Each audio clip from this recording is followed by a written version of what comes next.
leo, maana nimejipatia mfalme katika wanao. Samueli akasema, nawezaje kwenda?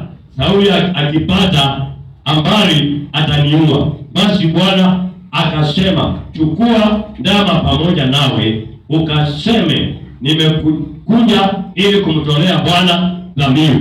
Kumbe hata Mungu anajua sadaka inatuteteana. Juu alisema, Samueli alisema, Sauli akinipata atafanya nini? Ataniua. So Mungu akamwambia ili ajiepushane na mauti, achukue ndama apeleke kutoa kama sadaka inaongea. Na akafanya hivyo, ya kwamba hata kama Sauli ataongea, ako na mishale, ile sadaka peke yake ya ndama inaongea. Sema amen. Mstari wa 3, ukamwite Yese aje kwenye dhabihu, nami nitakuonyesha utakayotenda, nawe utamtia mafuta yule nitakayemtaja kwako. Samueli akafanya hayo aliyosema Bwana. Akaenda Bethlehemu, wakaja wazee wa mji kumlaki wakitetemeka, nao wakasema, je, umekuja kwa amani? Akaulizwa, umekuja kwa amani? Maana wazee wanastuka. Naye akasema, naam, kwa amani. Nimekuja kumtolea Bwana dhabihu, jitakaseni, njooni pamoja nami kwenye dhabihu. Akawaita wote wahusike pamoja kwa dhabihu. Kumbe wakati tunatoa dhabihu, tunapaa tunakusanyika mahali pamoja, tunahusika, tunaweka joto katika ile dhabihu, kila mtu akiachilia yake ili ianze kuongea. Hilo wajua sana. Akawaita wazee, akawaambia wote njooni katika ile dhabihu, akawashirikisha wajue kana kwamba Mungu wa Samueli ni Mungu wao. Amen.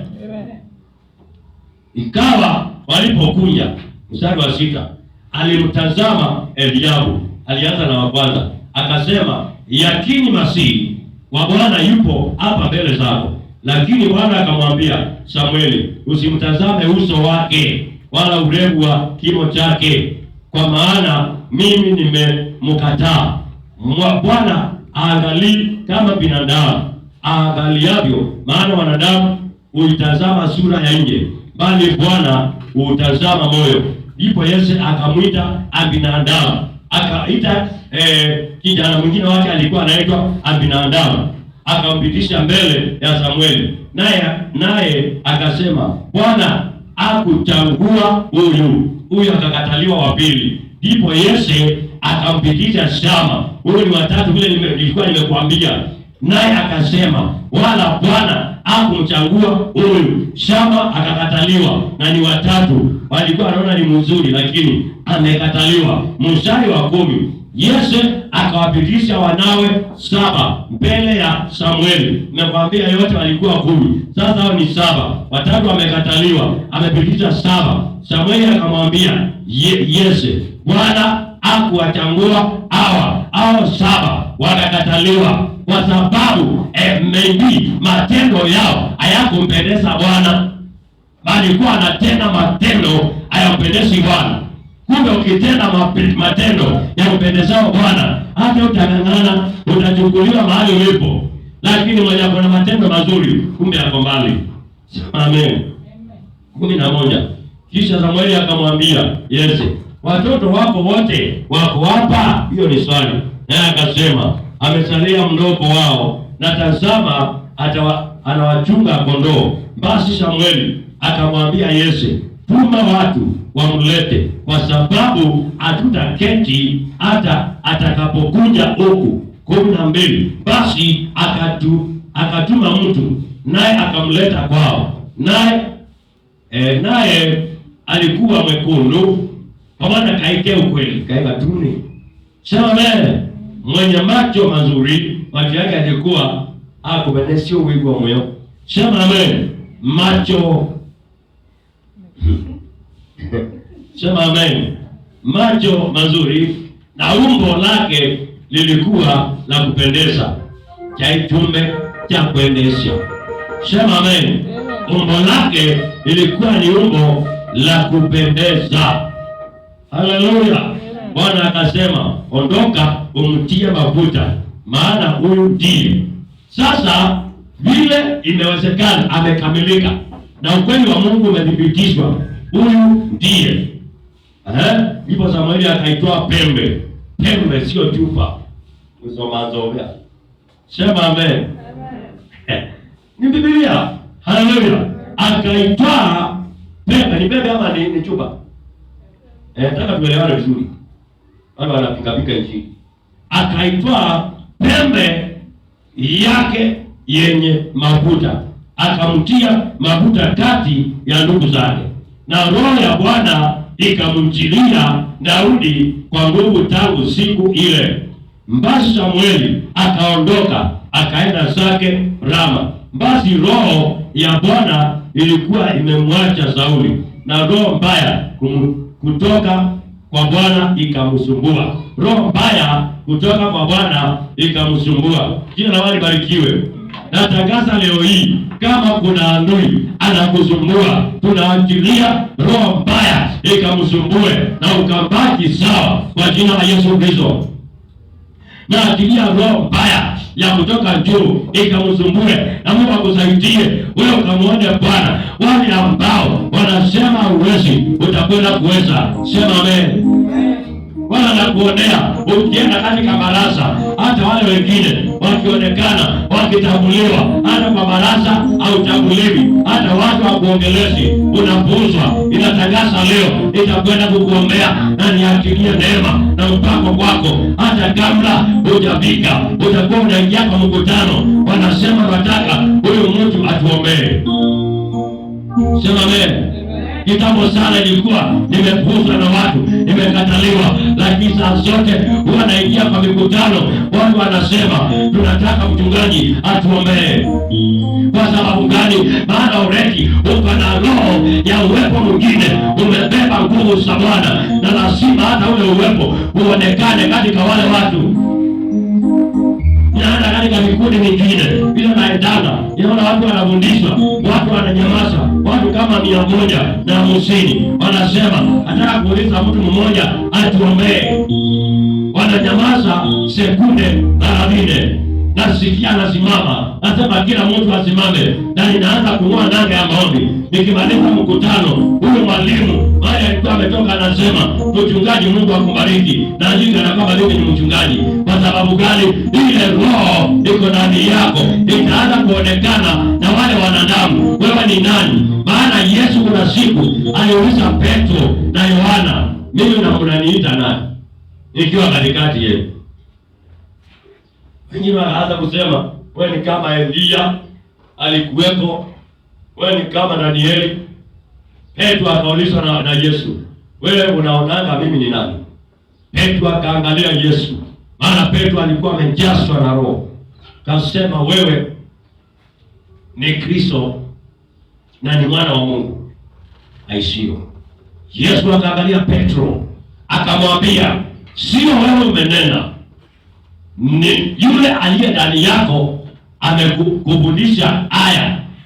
Na akamwambia Petro, kuanzia leo wewe si Petro bali ni mwamba, na ndani yako watu watakimbia, na ndani yako nitakufanya kuwa kanisa, na malango ya kuzimu haitaweza kutingisha kanisa yako. Na kwa hiyo miaka Petro akafanyika kama kanisa.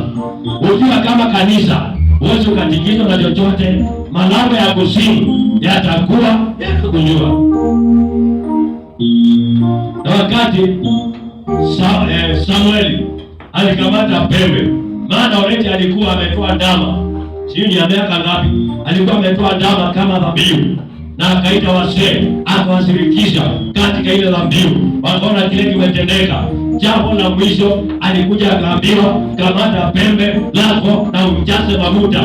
Sasa pembe ilikuwa imejazwa mafuta, ilianza kuongea kwa sababu ya sadaka ya ndama ile ya ng'ombe.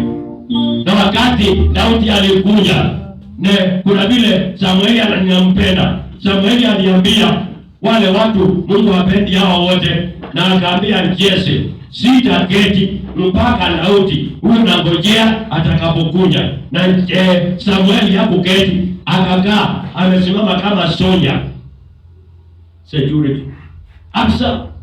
Abane wewe no pale ndio sasa aka mahali pale ako gani na jamaa akaitwa katika ile ngoma, akaenda kichagani kamwambia Daudi unaitwa mara moja. Daudi akasema nitaenda namna gani? Nimepigwa pigwa na mimba, nimekatakatwa na vitu vya kichakani, sasa nitaenda aje? Na ukiangalia mtu ambaye anachunga wanyama akiwa kichakani, si unanielewa? Unakuwa umeharibika ngozi yako. Ila tunaona mama amekalia meu alikuwa vile ni sawa. Kwa sababu gani? Maana nimekamatwa kichakani na mikia kila mahali. Kwa nini tukabia kutoka siasa mangu kumwana ndio? Sema amen. Kwa sababu sisi tumeenda kulisha wanyama na hatuna chochote cha kukula. Kama sio kukula siku hiyo tulikuwa tunakula mato ile mboga msa za kienyeji. Wacha zile sanduka ni fake. Bana nilikula sanduka kitambo nikaona siwezi pika zile za kienyeji. Kwa natembea tunachunga wanyama, tunapanda kitoo, kwa tunaitaka wakati wa agriculture, kitoo tree, mwembe tree, mbela tree, mwamba tree. Sema amen. Haleluya. Kwa sababu uko na vitu. Na kama sio wakati wa hakuna mato, tunakula vitu vinaitwa muni sio utake gaza wewe mwenyewe. Sema wewe. Kama sio Mungu, tutakula vitu vinaitwa matote. Kama unajua matote. Sema wewe. Kama sio matote, tunakula ngomo. Haleluya. Mwambie kila nimekula hii tumbo, nimekula na ikatoa na ikajenga ingine. Sema amen. Kama sio matote ni ndoto. Siana sia moyo mwa. Anaweza kuna ila ndude kana ila sio juu. Ila ndude hapo wewe kuna kibabu kila bila project hata hivi nenda. Sema amen. Kwa sababu tumeenda kujuma wanyama na hatuna chakula, itabidi tukule zile ndoto, tukule mato, tukule dula, tukule Mungu, tukule vitu vyote vya kichangani. Maana Mungu ameumba vitu na uwezo wake. Na mahali hapa jamaa huyu Daudi ameteseka, lakini anasema nitaenda kwa baba yangu nikiwa namna gani? Akaambiwa unatakikana. Alipopika alikuta jamaa amesimama, anaitwa Samuel. Akashangaa, huyu si mjui wala sijai muona. Wengine wamepinga laini, wamekataliwa. Akashangaa, ndugu zake wazuri, wakubwa, wale anaheshimu, anataka kukoa kwa nyumba kwao. Mama kawaida ule mtu mkubwa kwao ndiye anakooana. Kama baba ameenda, bahati mbaya baba aende, yule jamaa mkubwa anasemanga mimi nataka kuwakilisha kama baba. Sasa akakataliwa na mama yake, akakataliwa yule mwingine. Jesha akaambiwa, maana baba yake alikuwepo, kaambiwa nataka yule.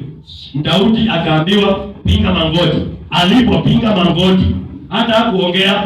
Shida za watu ni kuongeana. Sasa kusema ni kukumbwa, mautamaa shuba, juma utasui maunyelamo, huyu akila kimogeze ni watu. Sema amen. Hilo tunakuwa na shida. Alafu baada Samueli kuna maneno ameongelezwa, akamwaga yote kutoka kichwa mpaka mbinguni kwa jina la Yesu. Piga hiyo makofi mazuri sana. Natangaza leo tukitoka mahali hapa, Mungu akusaidie, akukumbuke. Na hapo Daudi akawa mfalme katika Bethlehemu na Sauli akakataliwa. Roho mbaya ikatoka ikakuja kwa Sauli na akaenda zake. Natangaza leo Mungu akusaidie na ukarejeshe au takaa maisha ya kawaida kwa jina la Yesu. Simama.